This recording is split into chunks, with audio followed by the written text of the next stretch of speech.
So எனக்கு இன்னைக்கு யார் பர்த்டேக்கு ப்ரேயர் பண்ணோம்? எனக்கு ஆக்சுவலி நோராவோட ஃபர்ஸ்ட் பர்த்டேல தான் பாஸ்டர் வந்து அறிமுகம் ஆகிறாங்க. அதாவது அது மாதிரி பார்த்துருக்கேன், அக்கா கல்யாணத்தில் பார்த்துருக்கேன். ஆனால் நாங்கள் பேசுனதெல்லாம் அன்றைக்கி தான். அன்றைக்கி நாங்கள் வர்ஷிப் லீட் பண்ணேன். அதுக்கப்புறம் தான் நான் வந்து உங்கள் சர்ச்சுக்கு அப்பப்போ வர ஆரம்பித்தேன்.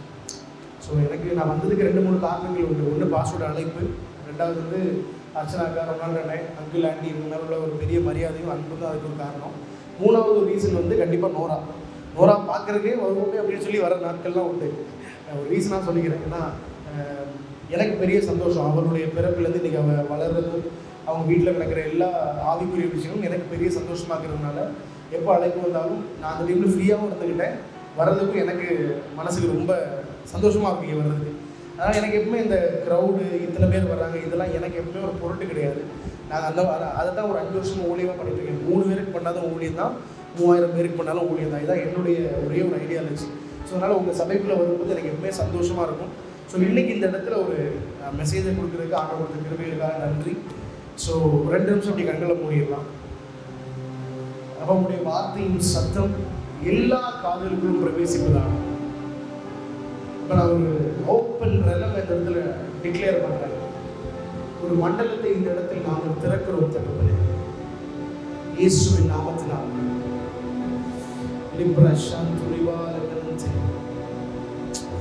உங்களுடைய சத்தம் எல்லா இருதயங்களுக்குள்ளும் பிரவேசிப்பதாக, எல்லா இருதயங்களுக்குள்ளும் பிரவேசிப்பதாக.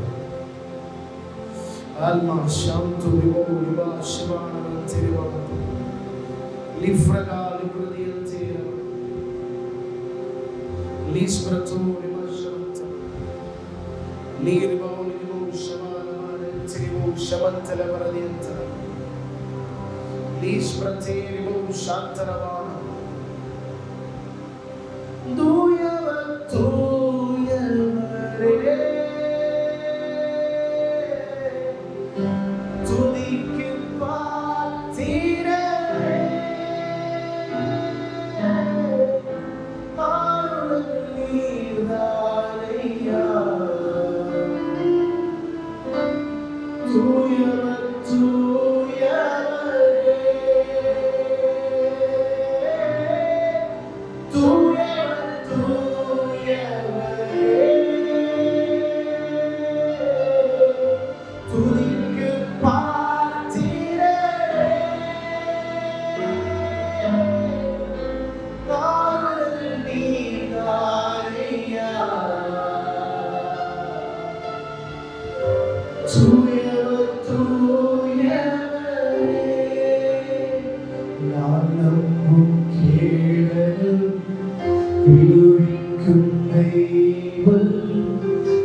சந்தோஷமா இருக்கீங்க? இந்த சவுண்ட் கடைசி வரைக்கும் வரும். நான் நம்புறேன். வேற மைக் போயிருவோமானே?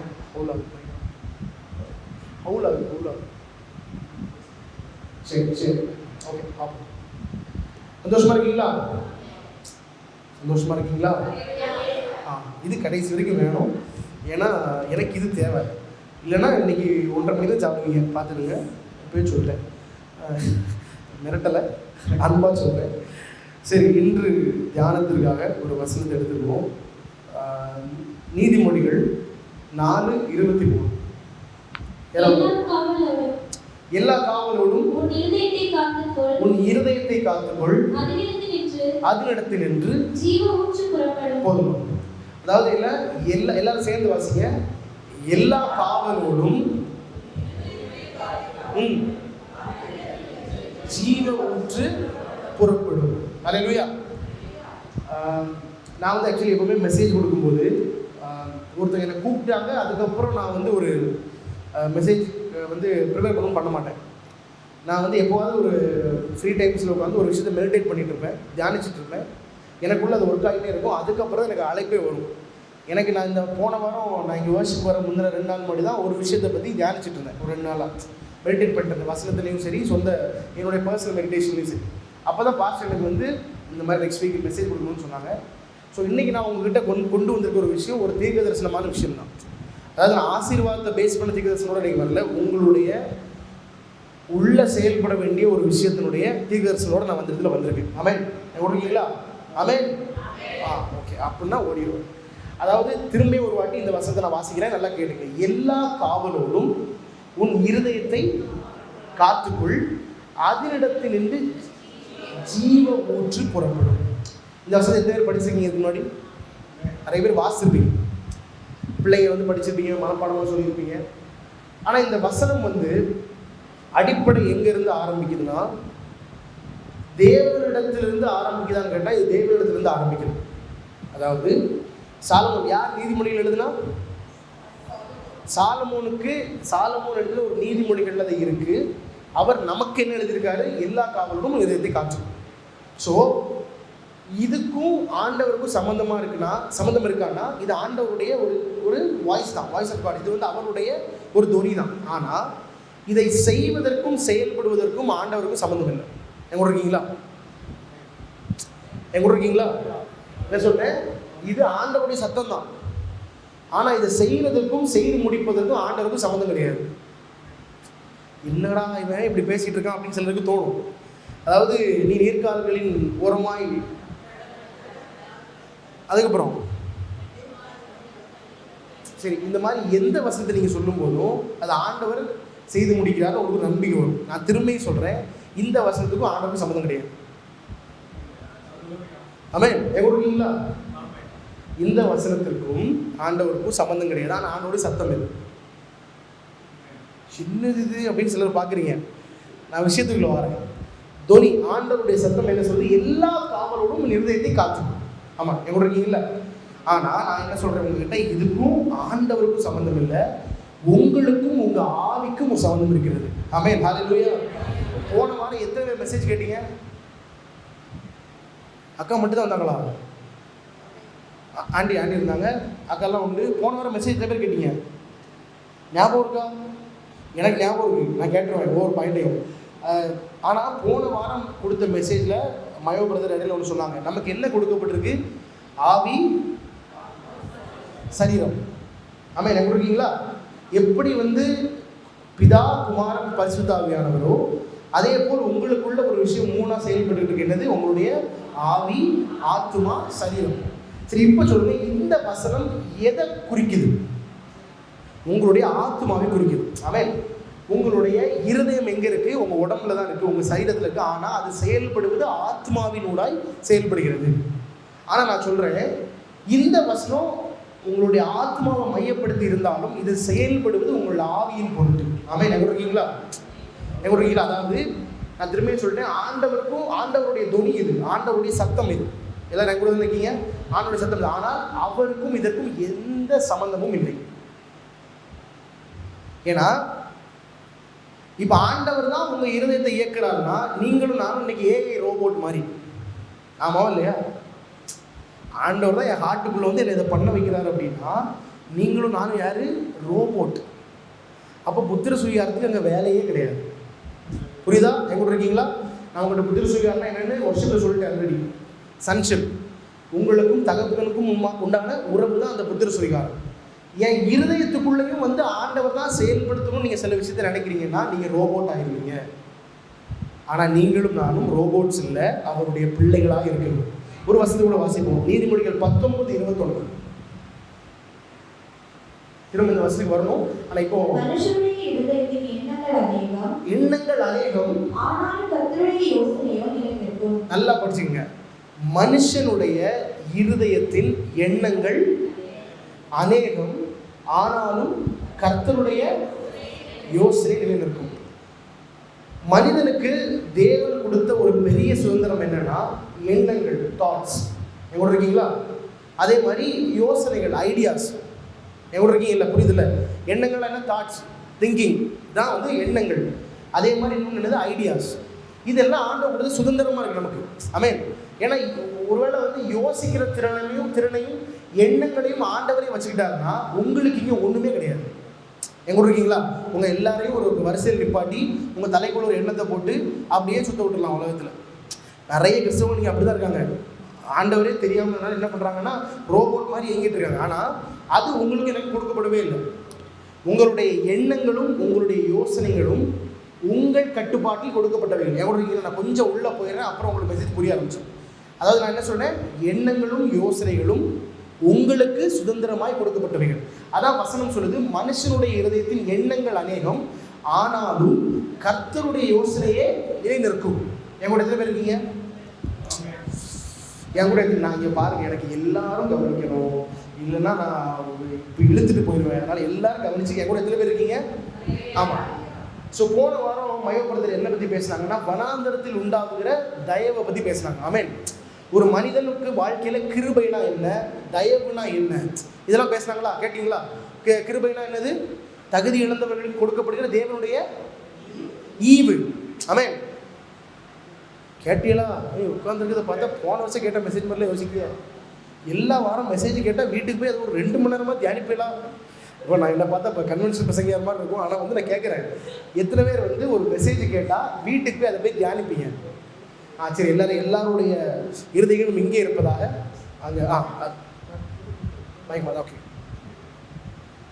எல்லாருக்கும் எங்கே விட்டேன்? கிருபைனா என்ன? தகுதி இல்லாதவர்களுக்கு, தகுதி இழந்தவர்களுக்கு கொடுக்கப்படுகிற தேவனுடைய ஈவு.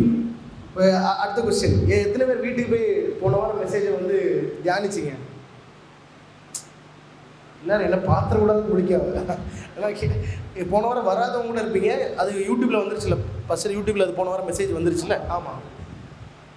சபையில் இருக்கிறது மேட்டர் கிடையாது, சபையில் என்ன நடக்குதுன்னு தெரியணும்.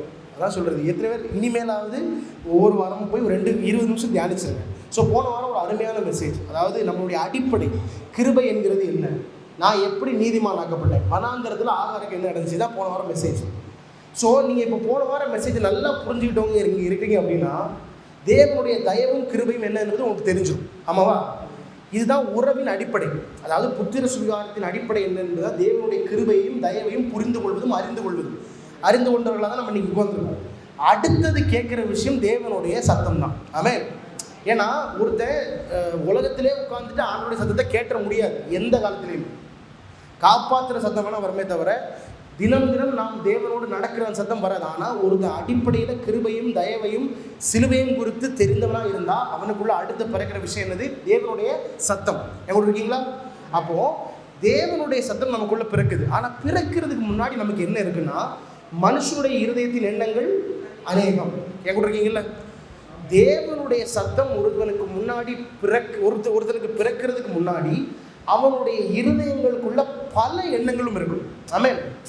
இப்போ எல்லா சர்ச்சுமே சுவிசேஷம் பேசலை, எல்லா ஊழியக்காரர்களும் சுவிசேஷம் பேசலை. இன்னைக்கு சுவிசேஷங்களில் விதவிதமான காட்சிகள் வந்துருச்சு. ஸோ நம்ம இருதயத்துக்குள்ள சுவிசேஷம்னு சொல்லி எது பூரணமாக இருக்குதோ அதை அடிப்படையில் தான் சத்தமே கேட்கும். அதான் நான் உங்ககிட்ட சொல்கிறேன், கிருபையும் தயவும். போன வாரம் கேட்ட மெசேஜ் உங்களுக்கு புரிஞ்சிருந்தா நீங்களும் நானும் தேவனுடைய சத்தத்தை கேட்பதற்கு தகுதி உள்ளவர்களாக இருக்கிறோம். ஆமென். ஸோ நீங்கள் நான் எதுக்கு தகுதி இருக்கிறோம்? தேவனுடைய சத்தத்தை கேட்பதற்கு. அப்போ தேவனுடைய சத்தத்தை கேட்பதற்கு முன்பாக ஒரு மனிதனுடைய இருதயத்தில் என்ன எண்ணம் தோன்றும்? நீங்கள் சொல்லுங்கள். இப்போ நான் காடை பற்றி கேட்கவே இல்லை, காடோட சத்தம், அதாவது தேவனுடைய சத்தத்தை கேட்கவே இல்லை, என் இருதயத்துக்குள்ளே என்ன எண்ணம் வரும்? சொல்லுறீங்க, நான் குவிஸாக கேட்டுருக்கேன், நீ சொல்லுங்க, உங்களுக்கு தெரிஞ்ச விஷயம் தானே. பயத்தின் எண்ணம் வரும், ஆமாவா? கோவிட் வந்தப்போ எல்லாருக்கும் என்ன வந்துச்சு? கோவிட் வந்தப்போ எல்லாருக்கும் என்ன வந்துச்சு? இல்லை பயம் தான். ஒரு சத்தமாக எல்லாரும் சொல்லுங்களேன். ஆமாம், என்ன வந்துச்சு? பயம் வந்துச்சு, குழப்பம் வந்துச்சு, அக்கா சொன்ன மாதிரி எல்லாமே வந்துச்சு. இது ஏன் வந்துச்சு அப்படின்னா, தேவனுடைய சத்தத்தின் பற்றாக்குறை தான் காரணம். ஆமென். ஊழியக்காரர்கள் எழுப்பி அந்த காலத்தில் என்ன சொன்னாங்க? உன் வலதுபுறத்தில் 1000 10,000 விழுந்தாலும். இந்த சத்தம் எத்தனை பேருக்கு கேட்டுகிட்டே இருந்துச்சு? நான் இது ஆண்டியும் 2-3 தான் பதில் சொல்கிறீங்க. எல்லாருமே நான் கேட்குறேன், எத்தனை பேரோட இருதயத்துக்குள்ள என் வலதுபுறத்தில் 1000 என் இடதுபுறத்தில் 10,000 பேர் விழுந்தாலும் அது என்னை அணுகாதுன்னு எத்தனை பேர் கேட்டுச்சு? கேட்கலையா? கேட்காம எப்படி உட்காந்துருக்கீங்க? இங்கே பாருங்க, பல காலகட்டங்களிலும் தேவனுடைய சத்தத்துக்கு முன்பாடி கேட்கறது என்னன்னா, பயம், குழப்பம், கலக்கம், தேவையில்லாத எண்ணங்கள், இது எல்லாமே மனுஷனோட இருதயத்தில் பயங்கரமாக இருக்கும். ஏன்னா விஷயம் என்னன்னா, அவனுக்கு தேவனுடைய சத்தம் ஒழுங்காக கேட்பதற்கான இடத்துக்கு அவன் வரலன்னு தான் இருக்கும். எங்க இருக்கீங்களா? அதான் நான் சொன்னேன், போன வாரம் அவர் பேசின மெசேஜ் எனக்கு ரொம்ப அடிப்படையாக நல்லதாக போச்சு. என்னன்னா, அந்த ஒரு குறிப்பிட்ட விஷயத்தை, கிருபையும் தயவையும் சிலுவையும் ஒருத்தன் அறிஞ்சுக்கிட்டான், புரிஞ்சுக்கிட்டான்னா அவன் தேவனுடைய சத்தத்துக்கு செவி கொடுக்க தயாராகிறான் என்று அர்த்தம். இன்னைக்கு நீங்களும் நானும் அவருடைய சத்தத்தை கேட்பவர்களாக இருக்கிறோம். இது உங்களை பற்றி தான் சொன்னேன், எதுக்காக ஆமென் சொல்லுங்க. எப்படி? நீங்களும் நானும் அவருடைய சத்தத்தை கேட்பவர்களாக இருக்கிறோம். இப்போ இங்கே இருக்க பசங்கள்லையும் சரி, பின்னாடி இருக்கிற எல்டர்ஸும் சரி, நீங்கள் எல்லாருமே அவருடைய சத்தத்தை கேட்பவர்களாக இருக்கிறீர்கள். அதான் சாலமோன் என்ன சொல்றாரு? மனுஷனுடைய இருதயத்தின் எண்ணங்கள் அநேகம், ஆனாலும் கர்த்தருடைய யோசனையே நிலை நிற்கும். அதாவது மனுஷனுடைய இதயத்தின் எண்ணங்கள்னா என்ன? அவன் உலக பரியந்தம் உலகத்தினுடைய அடிப்படையில் சிந்திக்கிறான்னு மட்டும் சொல்ல மாட்டேன். உங்களை சுற்றி உங்கள் உறவுக்காரங்க, உங்கள் நண்பர்கள், உங்களுடைய பிள்ளைகளோட டீச்சர்ஸு, அப்புறம் பிள்ளைகள் வேலை செய்கிற இடத்துல உள்ளவங்க, இவங்க எல்லாம் சொல்கிறதும் நம்ம கேட்டே இருக்கோம். அப்படி தானே? இன்றைக்கி நியூஸ் கேட்குறோம், 1008 நியூஸ் கேட்குறோம், எல்லாமே கேட்குறோம். இது எல்லாம் எங்கே ஓடிட்டுருக்கும்? உங்கள் மண்டையில் ஓடிட்டே இருக்கும். ஏன்னா இன்றைக்கி சத்தம் அதிகமாக இருக்கும் ஊரை சுற்றி. ஆமாவா இல்லையா? என் கூட இருக்கீங்களா? ஆமாம். ஸோ எல்லா இடத்திலும் இருந்து சத்தங்கள் பிறந்து கொண்டே இருக்கிறது. அப்போ இந்த சத்தங்கள் என்ன பண்ணும்? உங்களுக்கு நேராக சில எண்ணங்களை உருவாக்கும், தாட்ஸ். புரியுதா? அதாவது நீங்கள் கேட்குற, இப்போ ஒருத்தர் திரும்ப திரும்ப வியாதியை பற்றியே பேசிட்டுக்காரு. நீங்கள் உங்கள் வீட்டை காதில் நொச்சு பேசிட்டாருன்னா உங்கள் மண்டையில் என்ன எண்ணம் இருக்குன்னா, அந்த வியாதியை பற்றின எண்ணம் கூடிக்கிட்டே இருக்கும். ஆமாம். இன்னொருத்தர் உங்ககிட்ட உட்காந்து ஐயோ உலகம் அழிய போகுது சொல்லிட்டே இருந்தாருன்னா, நீங்கள் அதை கேட்டே இருந்தீங்கன்னா உங்கள் மண்டையில் என்ன எண்ணம் இருக்கும்? ஐயோ உலகம் அழிஞ்சிடும்ன்ற எண்ணம் அதிகமாக இருக்கும். பஞ்சம் வந்துட்டுன்னு உங்களை சுற்றி ஒரு சத்தம் கேட்டுகிட்டே இருக்குன்னா உங்களுடைய எண்ணங்கள் என்னவாய் தீரும்? பஞ்சத்துக்கு தான் தீரும். இதை மாற்றவே முடியாது. அதாவது நான் சொன்னேன், இதுக்கும் ஆண்டவருக்கும் சம்மந்தமே கிடையாது. எங்க இருக்கீங்களா? என்னை கல்லாத வச்சாலும் பரவாயில்ல, தான் உண்மை. இதுக்கும் ஆண்டவருக்கும், உங்கள் இருதயத்தின் எண்ணங்கள் உங்களுக்கு கொடுக்கப்பட்ட சுதந்திரமாக இருக்கிறது. ஆமென். எங்க இருக்கீங்களா? இன்னொரு வசனத்தை வாசிப்போம். பிலிப்பியர் 4:8.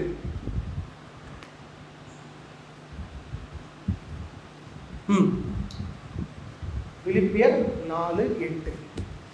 கடைசியாக சகோதரரே, மக்களை ஆன் பண்ணிக்க.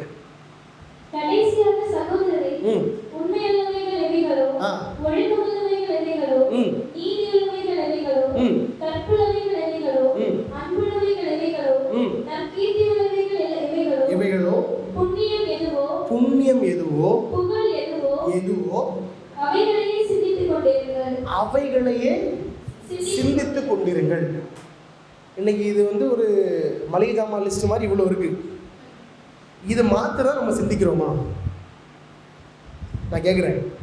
இவ்வளோத்தையும் வாசித்து ஒன்றுன்னா உள்ளே போனோம்னா நாளைக்கு தான் பசங்க முடியும். இவ்வளோத்தையும் ஷார்ட்டாக சொல்கிறேன். ஒழுக்கம் உள்ளவைகள், உண்மை உள்ளவைகள், நீதி உள்ளவைகள், கற்புள்ளவைகள், அன்புள்ளவைகள், இதை மாத்திரம் தான் நம்ம சிந்திக்கிறோமா இன்னைக்கு? சரி, நான் உங்களை குற்றப்படுத்தலை, நான் எனக்கும் சேர்த்து தான் பேசிக்கிட்டு இருக்கேன். நம்ம இதை மாத்திரம்தான் சிந்திக்கிறோமான்னு கேட்டால் 100% கிடையாது. ஆமாவா இல்லையா? நான் உங்கள்கிட்ட முதலே சொன்னேன், ஆண்டவருக்கும் இதுக்கும் சம்மந்தம் கிடையாது. இப்போ நீங்கள் என்கிட்ட கேட்பீங்க, ஆண்டவருக்கு சம்மந்தம் இல்லைன்னு சொல்லிட்டேன், அப்படி எப்படி நான் இவ்வளோத்தையும் சிந்திக்குது அப்படின்னா, இது திரும்பியே சொல்கிறேன், ஆண்டவரை இதில் ஈடுபடுத்தாதீங்க. உங்களுடைய ஆவிக்குள் இந்த விஷயங்கள் அடங்கி இருக்கிறது. இதை நான் உங்கள்கிட்ட சொன்னேன். உங்களுக்கு ஆவி, ஆத்மா, சரீரம் இருக்குது. உங்கள் ஆவிக்குள்ள என்ன இருக்குன்னா உங்களை சிந்திக்க வைக்கிற ஒரு திறன் இருக்குது. ஆமென். நீங்கள் அந்நிய பாஷை பேசும்போது உங்களுடைய மூணாவது மனுஷன் செயல்பட ஆரம்பிச்சிருவான். நிறைய பேருக்கு, சிலருக்கு ப்ரேயர் பண்ணும்போது, சிலருக்கு பாட்டு பாடும்போது உங்கள் மூணாவது மனுஷன் யார்? அவன் தான் மெயினானா யார்? ஆவிக்குரிய மனிதன். இந்த ஆவிக்குரிய மனிதனுக்குள்ள தான் இந்த ஒழுக்கம் உள்ளவைகள், உண்மை உள்ளவைகள், நீதி உள்ளவைகள், கற்புள்ளவைகள், அன்புள்ளவைகள் யாருக்குள்ள இருக்குது? இந்த ஆவிக்குரிய மனுஷனுக்குள்ள தான் இருக்குது. அப்போ ஒருத்தன் அவனுடைய வாழ்க்கையில் இந்த ஆவிக்குரிய மனிதனை அறியாது இருக்கும் பொருட்டு அவனுக்குள்ள இந்த சிந்தைகள் செயல்படுவது ரொம்ப கம்மியாக தான் இருக்கும். எங்க இருக்கீங்களா? உங்களுக்குள்ள இந்த சிந்தைகள் மாத்திரம் செயல்படுகிறது என்றால் உங்களுடைய ஆவிக்குரிய மனிதனுக்கு உங்களுக்கு நல்ல தொடர்பு இருக்குன்னு அர்த்தம். ஆமென். நான் ரெண்டையும் சொல்லிடுறேன். பண்ணலன்னா அவனுக்கும் ஆவிக்குரிய மனுஷனுக்கு சம்மந்தமே இல்லைன்னு அர்த்தம். நடக்குதுன்னா உங்களுக்கும் அவனுக்கும் உறவு இருக்கிறது என்று அர்த்தம். ஆமென். ஸோ இந்த எண்ணங்களுக்குள் இவைகள் எல்லாம் ஆல்ரெடி இப்போ நீங்கள் நல்லா யோசிச்சு பாருங்க. ஒரு கம்ப்யூட்டர் இருக்குது. எத்தனை பேர் கம்ப்யூட்டர் தெரியும்? எத்தனை பேர் கம்ப்யூட்டர் தெரியும்? எத்தனை பேர் கம்ப்யூட்டர் தெரியும்? தெரியும்னா ஆமாம் இல்லை ஏதாவது சொல்லுங்க மக்கள். நீங்கள் ஏதாவது சொல்லுங்க. நீங்களா அமைதியாக இருந்தால் கஷ்டமாக இருக்காது. எத்தனை கம்ப்யூட்டர் தெரியும்? இப்போ கம்ப்யூட்டரில் முதல்ல டேட்டா கொடுத்துருவாங்களா இல்லை அப்புறம் கொடுப்பாங்களா? டேட்டானா முதல்ல அதுக்கு அது செயல்பட வேண்டிய தேவையான எல்லா விஷயத்தையும் கொடுத்துருவாங்களா இல்லையா? கம்ப்யூட்டரே அது கொடுக்குறாங்கன்னா உங்களை படைச்சவர் எவ்வளோ பெரிய ஆள். அப்போ உங்களுக்குள்ள இதை செயல்படுகிற திறனெல்லாம் அவர் படைக்காமே இருந்திருப்பார். நன்மைகளை சிந்திக்கிற திறனை அவர் படைக்காமே இருந்திருப்பார். படைச்சாரு, அது உங்கள் ஆத்மாக்குள்ள வச்சாரு. ஆனால் நீங்கள் அதை அறிந்து கொள்வது யார் மூலமா? உங்கள் ஆவியின் மூலமாய். ஆமென். இன்னைக்கு சபைக்கும் சரி குடும்பங்களுக்கும் சரி போராட்டம் உடம்புல இல்லை, வெளியே இல்லை. எங்க இருக்கு? இங்கே தான் இருக்கு. ஆமென். என்னுடைய சிந்தைகளும் எண்ணங்களும் தான் இன்னைக்கு நிறைய பேரை போராட்ட காலத்துக்குள்ள அப்படியே வச்சிருக்கு. நான் திரும்ப சொல்றேன், இதை ஆண்டவரால் ஒண்ணுமே பண்ண முடியாது. எப்பா என்னுடைய சிந்தையை மாத்துங்கப்பான்னா நீங்க அடிமைத்தனத்துக்குள்ள போறீங்கன்னு அர்த்தம். பூரண பிள்ளைகளா இருக்கிற பட்சத்தில் இதை நீங்கள் மாற்றிக்கொள்வது நலம். ஆமென். இப்போ நான் டியூஷன் எடுக்கல இதை மாற்றிக்கணும்னு சொல்லி. உங்களுக்குள்ள இது டிஃபால்ட்டாக என்ன சொல்லுவாங்கன்னா, ஒரு ஃபோன் வாங்குறீங்கன்னா அதில் இந்த மெசேஜஸ் ஆப்லாம் பார்த்துருக்கீங்களா? அதெல்லாம் ஃபஸ்ட்டே கொடுத்துருவாங்க. நான் உங்கள் எக்ஸாம்பிளுக்கு சொல்கிறேன், வாட்ஸ்அப்லாம் கொடுத்துருவாங்க. இதான் டிஃபால்ட்டுன்னு சொல்லுவாங்க. உங்களுக்குள் இவைகள் எல்லாம் பொருத்தப்பட்டாயிற்று. இதை அறிவீர்களானால் நீங்கள் பாக்கியவான். ஆமென். அதான் பவுல் சொல்றாரு, புண்ணியம் எதுவோ புகழ் எதுவோ அவைகளை சிந்தித்து கொண்டே இருங்கள். ஆமென். ஒருத்தனால இதை மட்டும் சிந்திக்க முடியுமா? உலகத்தில் இருக்கிற ஒருத்தனால இவை மட்டும் சிந்திக்கவே முடியாது. ஆமென். உலகத்தில் இருக்கிறது நான் என்ன சொல்றேன்னா, சினிமா பார்க்குறவங்க, தண்ணி இது அது என்னது மதுபானம் குடிக்கிறவங்க, இவங்களை நான் சொல்லலை. இவங்களை மாத்திரம் சொல்லலை. பாவம் பண்ணுறவங்க இவங்களெல்லாம் சொல்லாமல் நான் சொல்கிறேன், உலகத்தினுடைய சத்தத்தை மாத்திரம் சிந்தித்து கொண்டிருப்பவர்களுக்கு இது கஷ்டம். உலகத்தின் சத்தம்னா என்ன? உனக்கு வியாதி வந்துடும், அது உலகத்தின் சத்தம். உனக்கு கடன் வரும், அது உலகத்தின் சத்தம். உனக்கு லோன் எடுத்தா தான் வாழ முடியும், அது உலகத்தின் சத்தம். உன் பிள்ளை எப்படி போனால் நாசமாக போயிடுவான், உலகத்தின் சத்தம். நான் திரும்ப சொல்கிறேன், ஏன்னா இதுக்கும் ஆண்டவருக்கும் சம்பந்தமே கிடையாது. சரி அப்படி சார், சரி அப்போ என்ன சம்பந்தம் இருக்குது? ஒரு வசனத்தை கூட பார்ப்போம். எரேமியா எடுங்க. எரேமியாவோட 29:11 வாங்க. உங்களை பற்றி ஆண்டவர் என்ன வச்சிருக்காருன்றதை பாருங்க. 29:11 இந்த எல்லா இல்லை அது போட்டுட்டுமா, போட்டுட்டு ஒரு நிமிஷம். இப்போ எல்லாம் சேர்ந்து மேலேயும் பார்த்துட்டு பைபிளையும் பார்த்துட்டு நீங்கள் முடிவை கொடுக்கும்படிக்கு மெதுவா மக்களே, உங்கள் பேரில் நினைத்திருக்கிற நினைவுகளை அறிவேன் என்று கர்த்தர் சொல்கிறார். அவைகள் தீமைக்கல்ல. இங்க பாருங்க, உங்களை பத்தி அவருக்கு ஒரு நினைவு இருக்கான். எங்க கூட இருக்கீங்களா? நோரா ஜாலியா இருப்பா, நோராவெல்லாம் பார்க்கட்டா. இங்க பாருங்க எல்லாரும், அதாவது இந்த நினைவுகள் யாரோட நினைவுகள்? அவருடைய நினைவுகள். நான் உன்னை பற்றி நினைச்சிருக்க எல்லா நினைப்பையும் நான் அறிவேன்னு சொல்றாரு. அந்த நினைவுகள் என்னவா? தீமைக்கல்ல, சமாதானத்துக்கு ஏதுவானவைகள். அப்ப இங்க பாருங்க, உங்களை பற்றி ஆல்ரெடி டிஃபால்ட்டாக ஒன்று யோசிச்சு வச்சிட்டாரு.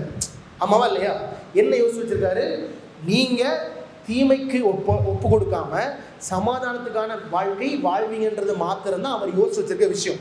அப்ப நீங்க நல்லா யோசிங்க, இன்னைக்கு உலகத்தின் சத்தம் தீமைக்கும் சமாதானத்துக்கும் எதிராக இருக்கா இல்லை அது கூட இருக்கா? நான் உலகம்னு சொல்றது உங்க பக்கத்து வீடு உங்க உலகம் தான். உங்க சர்ச்சுக்கு வராமல் இருக்கிற உங்க மைனி, உங்க அத்தா, உங்க குழந்தை, இது எல்லாமே உலகம்தான். இப்போ இவங்க சொல்கிற சத்தம், இவங்க உங்கள் வாழ்க்கையை பார்த்து பேசுகிற சத்தம், உங்கள் பிள்ளைங்களோட டீச்சர்ஸாக இருக்கலாம், நீங்கள் வேலை செய்கிற இடத்துல இருக்கவங்களா இருக்கலாம், உங்கள் டாக்டராக இருக்கலாம், இவங்க சொல்கிற சத்தம் எல்லாம் இதுக்கு ஒப்பாகுதா இல்லை ஒப்பாகாமல் இருக்கா? பதில் சொல்லுங்க. நான் திரும்ப கேட்குறேன், உலகத்தின் சத்தங்கள் எல்லாம் இவைகளுக்கு ஒப்பா இருக்கா இல்லை இதுக்கு அகெயின்ஸ்டா இருக்கா? எதிராக ஒப்பா இல்லை. அப்போ நீங்கள் நல்லா யோசிங்க, அவர் உங்களை பற்றி ஒரு நினைவு ஆல்ரெடி வச்சுட்டாரு. அதுக்கும் உலகத்தின் சத்தங்களுக்கும் சம்பந்தமே கிடையாது. எங்கூட இருக்கீங்களா? உலகத்தின் சத்தங்களுக்கும் சம்பந்தமே கிடையாது. கடைசி இன்னொரு வசனம் கூட 2 கொரிந்தியர் 10:5. நான் கொஞ்சம் ஃபாஸ்ட்டாக போகிறேன், சீக்கிரம் முடிச்சிடலாம்.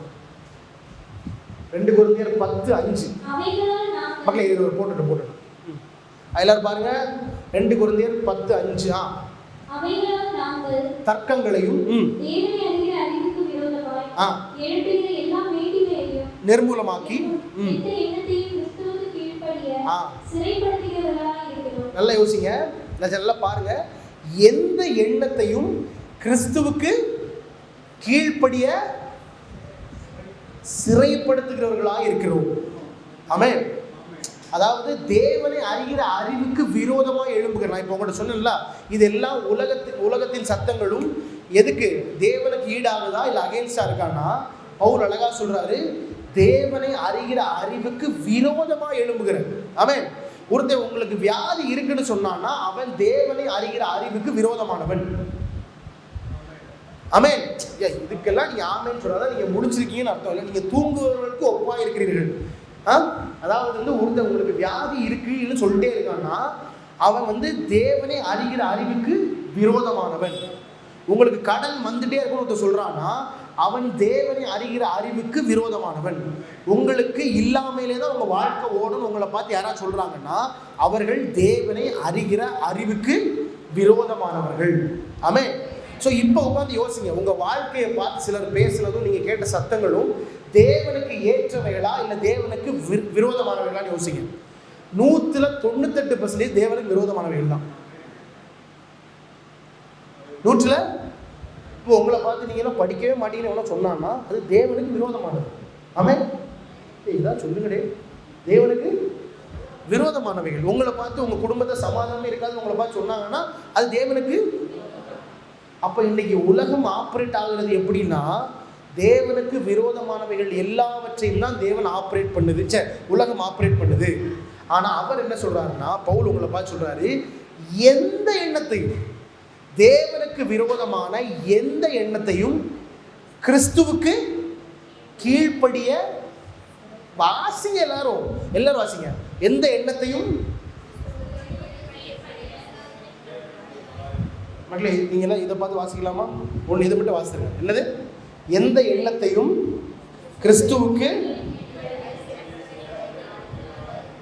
தேவனுக்கு விரோதமாக எழும்புகிற எண்ணங்களை கிறிஸ்துவுக்கு கீழ்ப்படிய சிறைப்படுத்துகிறவர்களாக நீங்கள் இருந்தால் மாத்திரம்தான் உங்கள் எண்ணங்கள் சீரமைக்கப்படும். ஆமென். எப்படி இருக்கீங்களா? நான் இன்னைக்கு தீர்க்க தரிசனமாக இந்த சிலர்கிட்ட பேசிக்கிட்டு இருக்கேன். நான் உங்களை சும்மா பார்த்து நீங்கள் ஆசீர்வாதமாக இருக்கீங்கன்னு சொல்லிட்டு போயிடலாம், எனக்கு பிரச்சனையே கிடையாது. பாஸ்டர் கூப்பிட்டாங்க அவங்களுக்கு மரியாதை சொல்லிட்டு போயிடலாம், அது விஷயம் இல்லைங்க. இதுதான் தீர்க்க தரிசனமே. இது சுவிசேஷத்தை தெளிவாக அறிவது உங்களை விடுதலை ஆகும். அதான் தீர்க்க தரிசனம். நான் உங்கள்கிட்ட சொல்கிறேன், தேவனை அறிகிற அறிவுக்கு விரோதமாக எழும்புகிற எல்லாவற்றையும் நீங்கள் கீழ்ப்படுத்தியே ஆகும். ஆமென். எப்படி கீழ்ப்படுத்துறது? இதான் மேட்டர் விஷயமே. அதாவது உங்களோட, நான் திரும்ப சொன்ன, உங்கள் பிரச்சனைகள் பவுல் சொல்கிற மாதிரி எங்களுக்கு ஃபிசிக்கலுக்கு தமிழில் என்ன சொல்லுவாங்க, எங்களுக்கு சரீரத்தோடு வார் இல்லை, தமிழ் எப்படி சொல்லுவோம்? இல்லை மாம்சத்தோடு எங்களுக்கு யுத்தம் கிடையாது பவுல் சொல்கிறாரா? அது அந்த அர்த்தமே இதுதான். நீங்கள் மாம்சத்துக்கு எதிராக எழும்பும்போது நீங்கள் சர்வ அதிகாரங்களுக்கும் துரைத்தனங்களுக்கும் எதிராக எழும்புகிறீர்கள் தேவனுடைய பிள்ளைகளாக. நான் திரும்பியே சொல்கிறேன், அது வந்து ப்ரேயரில் ஃபாஸ்டிங்கில் இங்கெல்லாம் தீராது, இங்கே மாறணும் முதல்ல. ஆமென். எங்களுக்கு இப்போ முதல்ல எடுத்த வசனத்துக்கு போங்க, நீதிமொழிகள் 4:23 போங்க. இதெல்லாம் நோட் பண்ணுறவங்க பாக்கியவான்கள், அவர்களுக்கு வாழ்க்கை செழிப்பாக மாறும். அதனிடத்திலிருந்து புறப்படும். நான் இப்போ இவ்வளவு நேரம் உங்ககிட்ட நான் ரொம்ப சீக்கிரம் போகிறேன், நான் மன்னிச்சிருக்கேன். ஆனால் நீங்கள் எல்லாரும் என்னை ஃபாலோ பண்ணி நம்புகிறேன். இவ்வளவு நேரம் உங்ககிட்ட பேசுனது எண்ணங்களை குறித்தும் யோசனைகளை குறித்தும் ஆண்டவர் உங்கள் மீது வைத்திருக்கிற நினைவுகளை குறித்தும் நீங்கள் எதை சிந்திக்க வேண்டும் என்பதை குறித்தும். அதுக்கப்புறம் கடைசியாக இப்போ என்ன பார்த்தோம், இதுக்கு முன்னாடி போன வசனம் என்னது, எந்த எண்ணத்தையும் போட நமக்கு எந்த எண்ணத்தையும் கிறிஸ்துவுக்கு. சரி, ஓகே. இப்போ இவ்வளோ விஷயத்தையும் பார்த்துட்டோம். இதை இந்த விஷயத்தை போட முடியல. இந்த நீதிமொழிகள் இப்போ லாஸ்ட் எடுத்து நீதிமொழிகள் 4:23 இப்போ இவ்வளவு நான் உங்ககிட்ட பேசுறது எதுக்குன்னா, உங்கள் எண்ணங்களை குறித்தும் உங்கள் சிந்தனைகளை குறித்தும் உங்கள் யோசனைகளை குறித்தும் உங்கள் மீது அவர் வைத்திருக்கும் நினைவுகளை குறித்தும் உங்கள் சிந்திப்பதை குறித்து நான் எதுக்கு பேசுகிறேன்னா, இதனுடைய கோர் ஐடியாலஜி, அதாவது இதனுடைய தேவை என்னவென்றால், நீங்கள் எல்லா காவலோடும் உங்கள் இருதயத்தை காத்துக்கொள்ள வேண்டும். ஆமென். எல்லா காவல் தான் இவ்வளோ நான் பேசிட்டு இருக்கேன். உங்களுக்கு காவல் போகணுன்னா காம்பவுண்டெல்லாம் கட்ட முடியாது. நீங்கள் உங்கள் மாற்றணும், நீங்கள் யோசிக்கிற விஷயங்களை மாற்றணும், சிந்திக்கிற விஷயங்களை மாற்றணும்.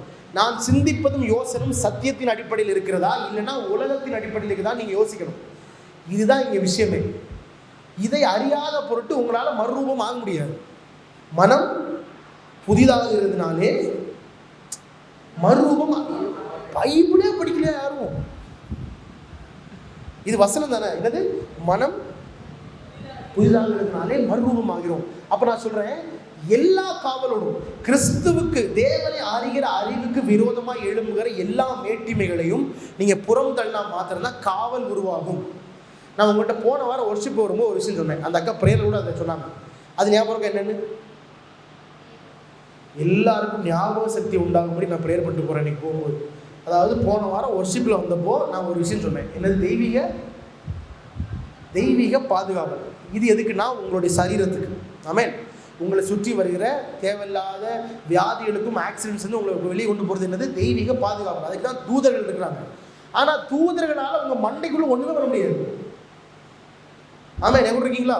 நான் போன வாரம் என்ன சொன்னேன், ஏன்னா உங்களுக்கு டவுட் வரும், இவன் போன வாரம் ஒன்று சொன்னால் இந்த வாரம் ஒன்று சொன்னாங்க. அதுதான் நான் தெளிவுபடுத்துகிறேன். தூதர்களால் உங்களுடைய சரீரத்தையும் உங்களுடைய நேரங்களையும் உங்களுடைய சூழ்நிலைகளையும் ஒரு வேளை கூட பாதுகாக்கலாம். ஆனால் உங்கள் மண்டைக்குள்ளே அவங்களால் நுழையவே முடியாது. உங்களுடைய எண்ணங்களுக்குள் அவர்களால் நுழைய முடியாது. அதான் சொல்கிறது, எல்லா காவலோடும் உன் இருதயத்தை நீ காத்துக்கொள். நான் காக்க மாட்டேன், தூதர்கள் வந்து காக்க மாட்டான். யாரு காத்துக்கணும்? நீ காத்துக்கொள். காவல் என்ன, வேற ஒண்ணுமே கிடையாது. தேவனை அறிகிற அறிவுக்கு விரோதமாக இருக்கிற மேட்டிமைகளையும் எண்ணங்களையும் நீங்க புறந்தள்ளிட்டாலே உங்கள் காவல் உருவாகிறது என்று அர்த்தம். ஆமென். இன்னையிலேருந்து நீங்க ஒரு விஷயம், இன்னைக்கு இந்த மெசேஜை சீரியஸா எடுக்கிறவங்களுக்கு இந்த வருஷம் முடிகிறதுக்குள்ள உங்க வாழ்க்கையில மாற்றத்தை நீங்க பார்ப்பீங்க. நான் திரும்ப சொல்றேன், ஒரே ஒரு விஷயம், உங்கள் எண்ணங்கள் உலகத்தை நோக்கி மாத்திரம் இருக்கா இல்லை சத்தியத்துக்குள்ள இருக்கான்னு மாத்திரம் நீங்க யோசிக்க ஆரம்பிச்சீங்கன்னா உங்க வீடு தானா மாற ஆரம்பிச்சிடும்.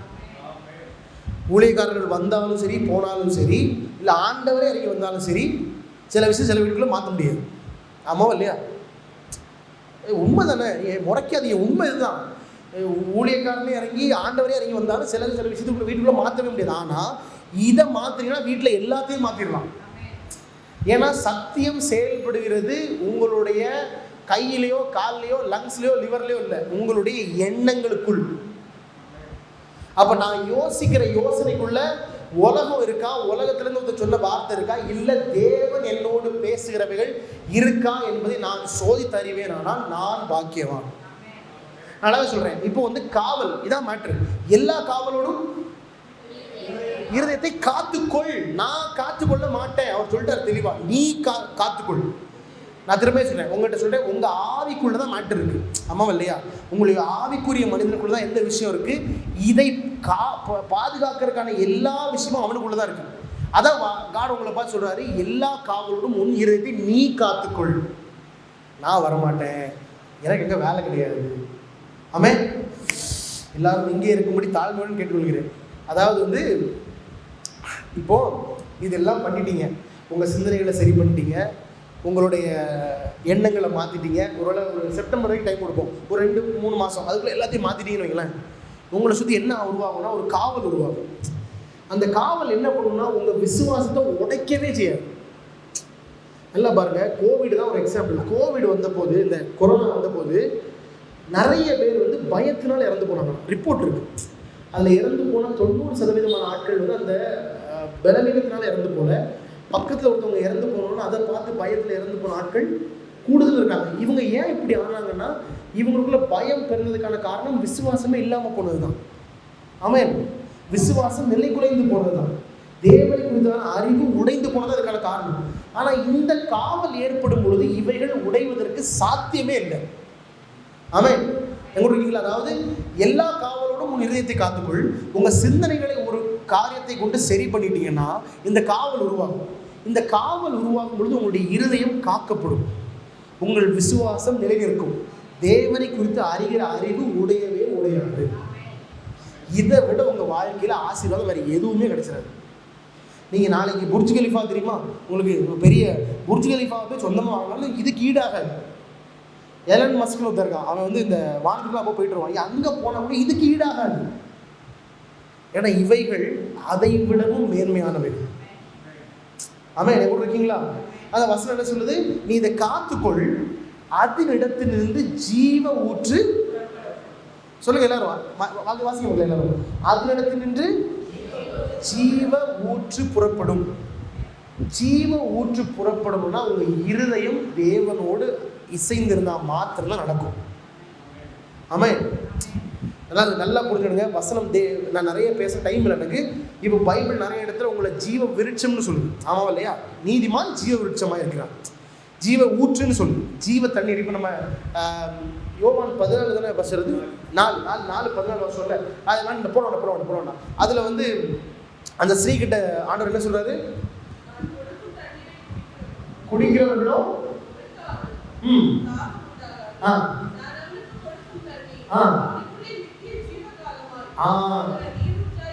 நித்திய ஜீவ காலமாய் ஊறுகிற நீரூற்றாய் இருக்கும். நல்லா புரிஞ்சுங்க. இப்ப அந்த வருஷத்துக்கு போயிடலாம். 4:23 நீதிமொழிகள். போதுங்க. அதனிடத்திலிருந்து ஜீவ ஊற்று புறப்படும். ஆண்டவர் ஒருத்தனுக்கு கொடுக்கிற ஒரு தண்ணீர் வந்து ஜீவ ஊற்றா இருக்குன்னு அவர் சொல்றாரு. அப்போ அவர் உங்களுக்கு என்ன கொடுக்குறாரு? இந்த வசனத்தை அந்த வசனத்தை ஒப்பிட்டு பாருங்க. அவர் கொடுக்கிற தண்ணீர் வந்து ஜீவ ஊற்றா இருக்குன்னு சொல்றாரு. இந்த வசனம் சொல்லுது, இருதயத்தை காத்துக்கொள், அதனிடத்திலிருந்து ஜீவ ஊற்று புறப்படும். திரும்பியும் சொல்றேன், தேவன் ஒரு தண்ணீரை கொடுக்குறாருன்னா அது வந்து இந்த சிண்டெக்ஸ் டேங்க்ல வர தண்ணீர் கிடையாது, அது ஜீவ தண்ணீர். ஆனா அது எங்க இருந்து புறப்படுமா? உங்க இருதயத்துக்குள்ள இருந்து தான் புறப்படுமா. அது நம்ம பேச்சுப்பாடுல இருந்து வராது. அது எங்க இருந்து வரும்? உங்க இருதயத்துக்குள்ள இருந்து தான் வரும். இன்னைக்கு நீங்களும் நானும் காவலை உறுதி செய்வோமானால் நம் இருதயத்துக்குள்ளிருந்து ஜீவ நீரூற்று புறப்படும். கடைசி ஒரே ஒரு வசனத்தை மட்டும் வாசித்து நம்ம முடிச்சிடலாம். உபாகமம் விடுங்க, உபாகமம் 30:19. இது தேவன் ஜனங்களோடு பேசுகிற ஒரு விஷயம். 19 தான். இப்போ நானே வசிக்கிறேன்.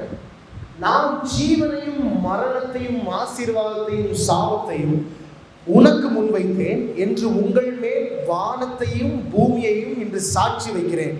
ஆகையால் நீயும் உன் சந்ததியும் பிழைக்கும்படிக்கு நீ ஜீவனை தெரிந்து கொண்டு, அடுத்த வசனம், நீ ஜீவனை தெரிந்து கொண்டு கர்த்தர் உன் பிதாக்களாகிய ஆபிரகாமுக்கும் ஈசாக்குக்கும் யாக்கோபுக்கும் கொடுப்பேன் என்று அவர்களுக்கு ஆணையிட்டு கொடுத்த தேசத்திலே குடியிருக்கும்படி உன் தேவனாகிய கர்த்தரில் அன்பு கூர்ந்து அவர் சந்ததிக்கு செவி கொடுத்து அவரை பற்றி கொள்வாயாக. அவரே உனக்கு ஜீவனும் தீர்க்காயுமானவர்.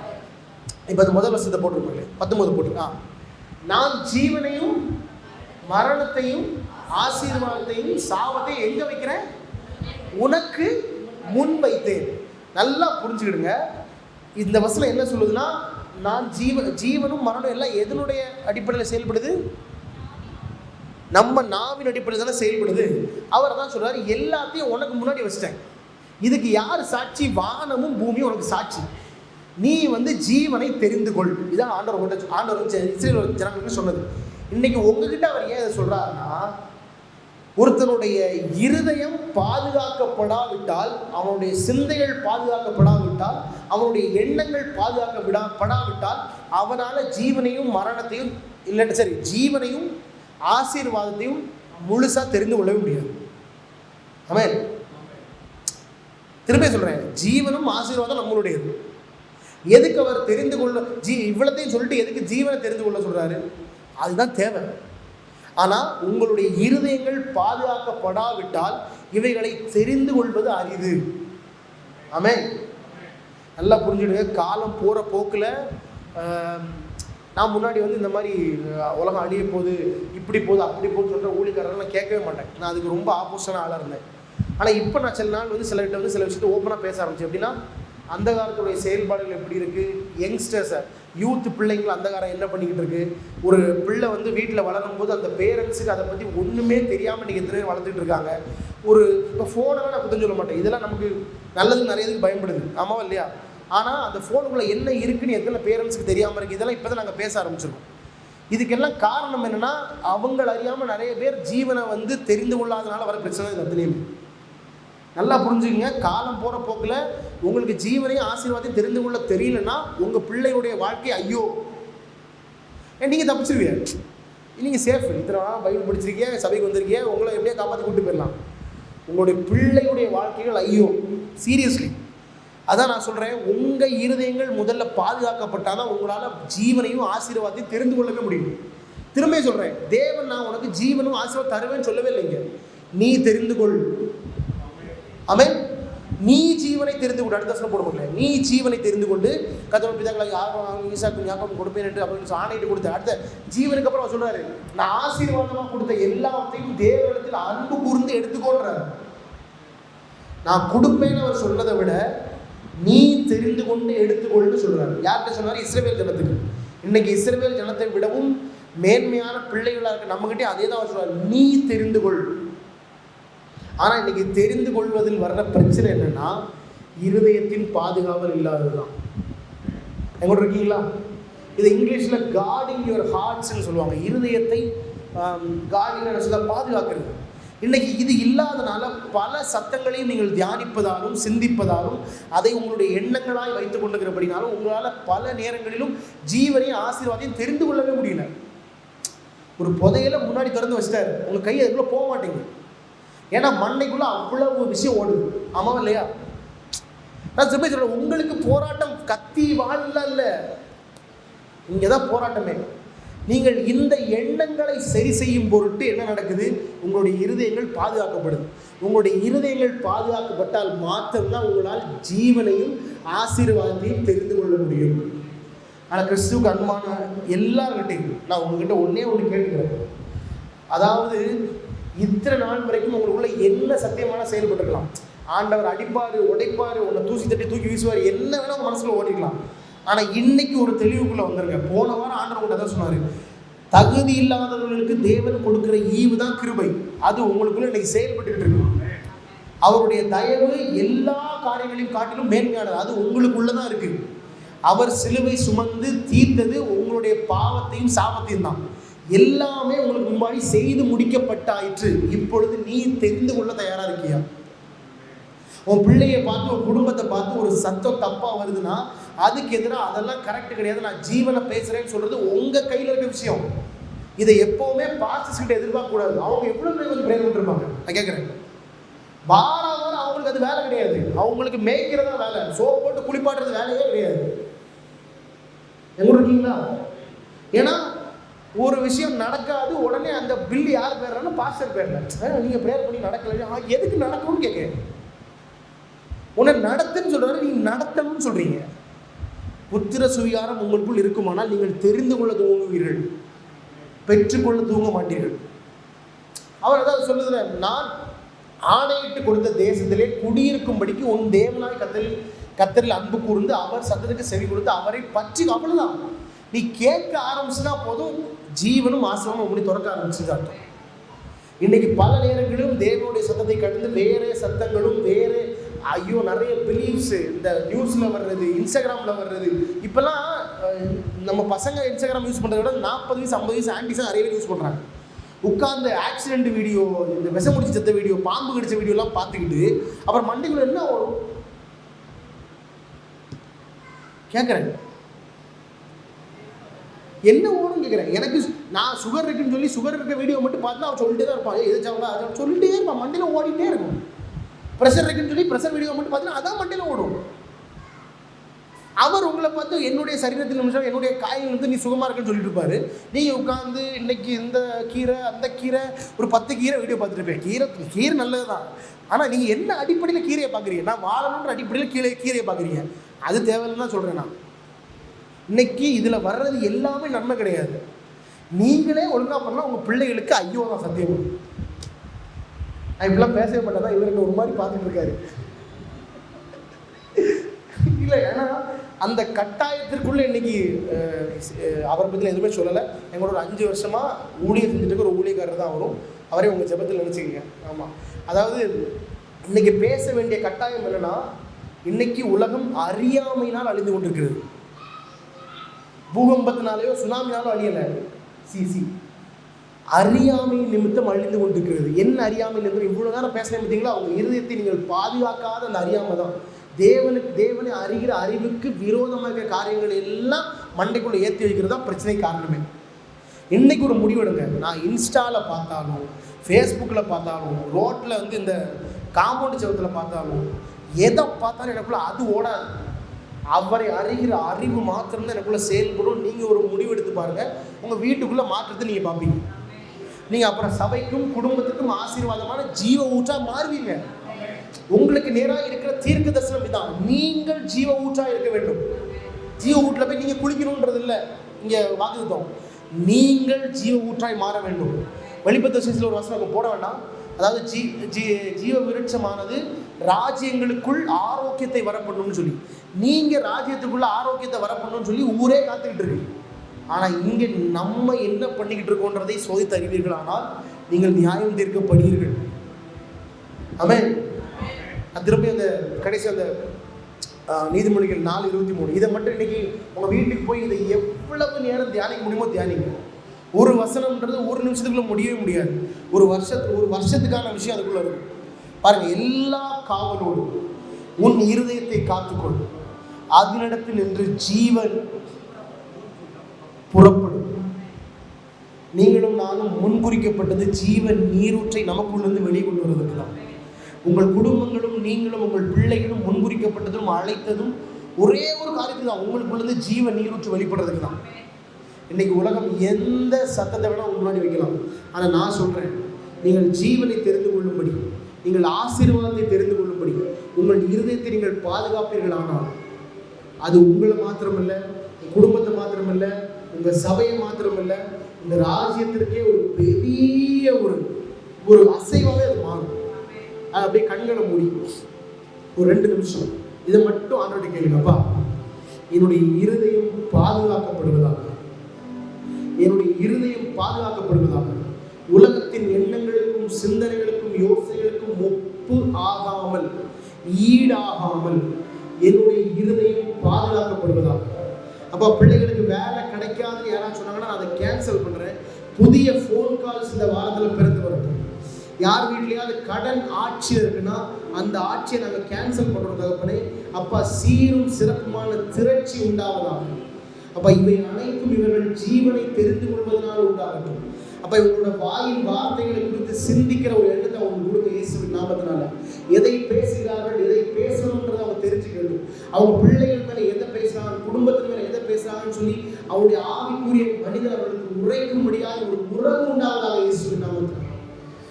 லாரவம் சந்தரவலதியாந்தரவன லாம்ஃப்ரதா லீஃப்ரதியாந்தரூபன.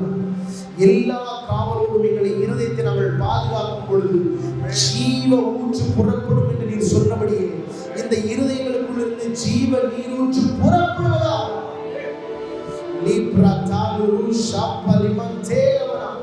பிள்ளை என்கிற ஸ்தானத்தை விட்டு கொடுக்காத புத்திரர்களாய் இவர்கள் வாழும்படியா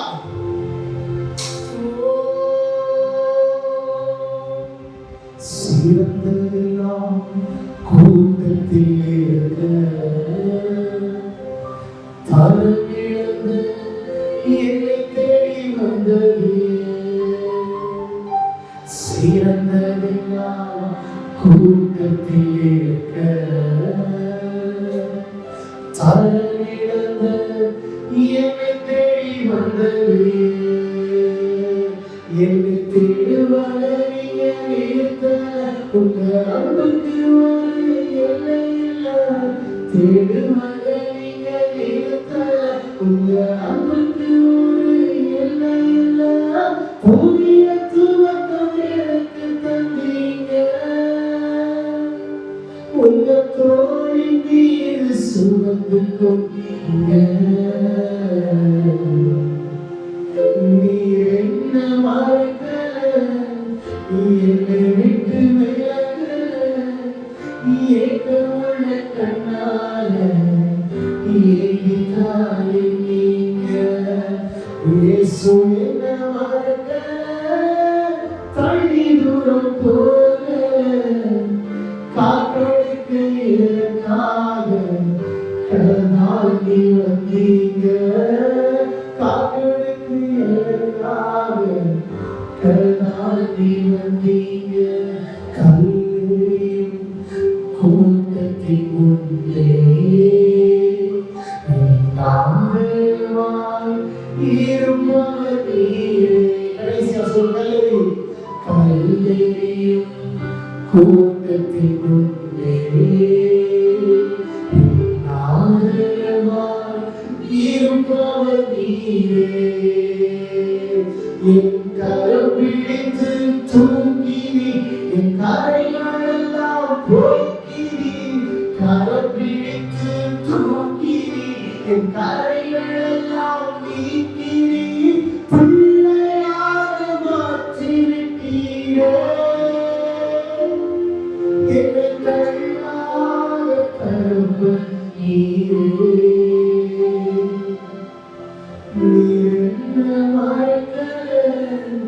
தள்ளி தூரம் போக ஏக்கமுள்ள கண்ணால ஏங்கித்தாயோ இது மறக்காத ஒரு தகப்பனாக எங்களை விட்டு விலகாத ஒரு தகப்பனாக இருக்கிறபடினால் நன்றி. அப்ப இங்க வந்து எல்லாருடைய இருதயத்தின் மீதும் நான் புதிய சத்தங்களை பேசுறேன்.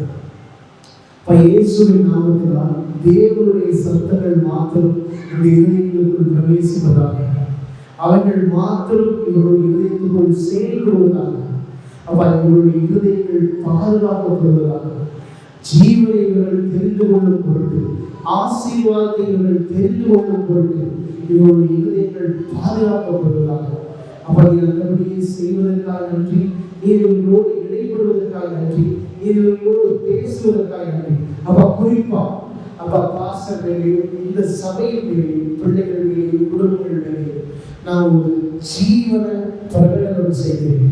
அவர்களுடைய பாதுகாவல் நீர் இருக்கிறபடினாலும், உங்களுடைய பரலோகத்தின் அசைவுகள் இருக்கிறபடினாலும், உங்களுடைய தூதர்கள் இருக்கிறபடினாலும் ஒரு பரிபூர்ணமான ஜீவனுக்கு விளக்கத்தை பேசுவதனால்தான் இப்ப எல்லாரும் உங்களுக்கு எங்கெல்லாம் வந்து வேதனையோ இல்லை பலவீனமோ இருக்கோ அந்த இடத்துல கைகளை வைங்க. ஒரு நிமிஷம் எல்லாரும் எங்கெல்லாம் உங்களுக்கு வேதனைகளோ பலவீனமோ இருக்கோ அந்த இடத்துல கைகளை வைங்க. சில கை வைங்க. இயேசுவின் நாமத்தினால் உங்களுடைய ஊழியக்காரனா உங்களுடைய பிள்ளையா இந்த இடத்துல இருந்து இந்த பலவீனங்களுக்கு எதிரான ஜீவனை நான் திறக்கிற இயேசுவின் நாமத்தினால இவருடைய சரீரங்கள் நீர் சிருஷ்டித்தது போல இயங்க தோன்றட்டும் இயேசுவின் நாமத்தினால. தேவையில்லாத தைராய்டு சம்பந்தப்பட்ட வியாதிகள் விலகட்டும் இயேசுவின் நாமத்தினால. தேவையில்லாத இந்த பேக் பெயின், நீ பெயின்ஸ், ஷோல்டர் பெயின்ஸ் எல்லாம் இயேசுவின் நாமத்தினால் அப்புறப்படுத்தப்படுவதாக. சுகர் லெவல்ஸ் நார்மல் ஆகட்டும் இயேசுவின் நாமத்தினால. பிரஷர் நார்மல் ஆகட்டும் இயேசுவின் நாமத்தினால. பூரண ஜீவனை நாங்கள் திறக்கிறோம் இயேசுவின் நாமத்தினால. வருகிற வாரங்களில் சாட்சிகளாய் இந்த இடத்துக்கு வரட்டும் இயேசுவின் நாமத்தினால். உங்களுடைய நன்மையும் கிருபையும் பாதுகாவலும் இவர்களை தொடரட்டும் இயேசுவின் நாமத்தில் நல்ல தகவல். ஆமென். ஹல்லேலூயா. ஹல்லேலூயா.